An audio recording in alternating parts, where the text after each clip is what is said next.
विष्णू वंदिता शहा सुने शिवशेषा मुद्रा भद्राय राजते।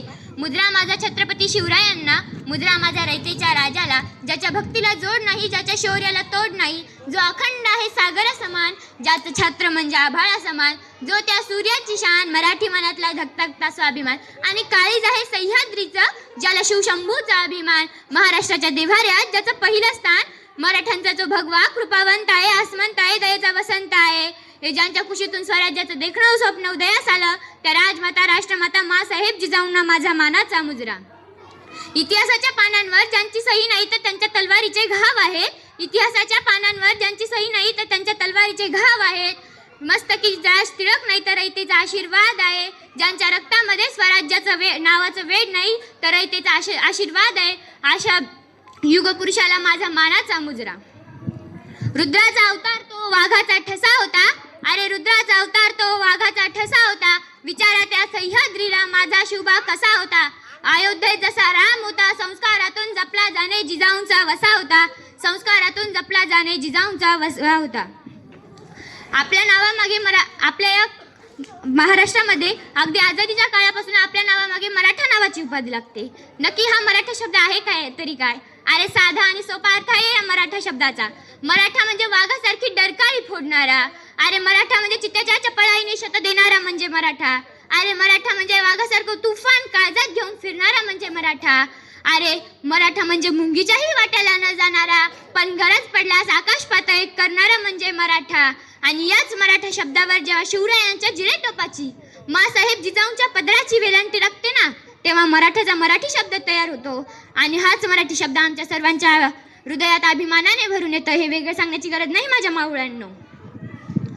याच मातीत 19 फेब्रुवारी 1630 ला राजमाता राष्ट्रमाता माँसाहेब जिजाऊंनी आपला पुत्र बहाल केला।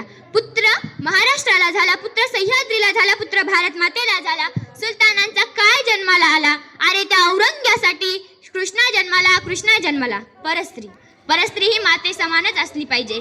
याच संस्कारातून शिवरायांनी वयाच्या 14व्या वर्षी, वयाच्या 17व्या वर्षी एक गड किल्ले काबीज केले, वयाच्या 17व्या वर्षी महाराजांनी तोरणा काबीज केला आणि स्वराज्याचे तोरण बांधले। येसाजी, धनाजी, बाजी यांसारख्या मावळ्यांची जिगरबाज मांडणी महाराजांनी केली, ही स्वराज्य स्थापनेची सुरुवात झाली। या मातीतला एखादा ढेकूळ हातात घ्यावा, पाण्यात टाकावा, त्यावर तवांग उठेल, ते सुद्धा या मातीसाठी कंठी पडलेल्या माझ्या मावळ्यांच्या रक्ताचेच असतील। या मातीसाठी खर्ची पडलेल्या माझ्या कित्येक मावळ्यांनी तेव्हा कुठे या सह्याद्रीची उंची आसमानाला धडका द्यायला निघाले, आणि याच सह्याद्रीवर कोण्या कोल्ह्या कुत्र्याची नजर पडली ना, त्याचा कोथळा कसा बाहेर काढायचा हे माझ्या महाराजांना चांगलंच ठाऊक होतं।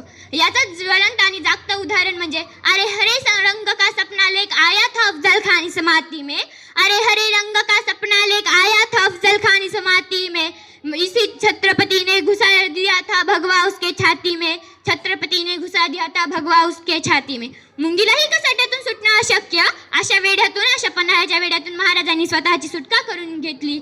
अरे पराक्रम गाजवल्यावर तोंडात बोटे घालणारी अनेक असतील, अरे पराक्रम गाजवल्यावर तोंडात बोटे घालणारी अनेक असतील, परंतु संकटकाळी शत्रूच्या छावणीत जाऊन त्यांची बोटे छाटणारी फक्त मराठेच असतात।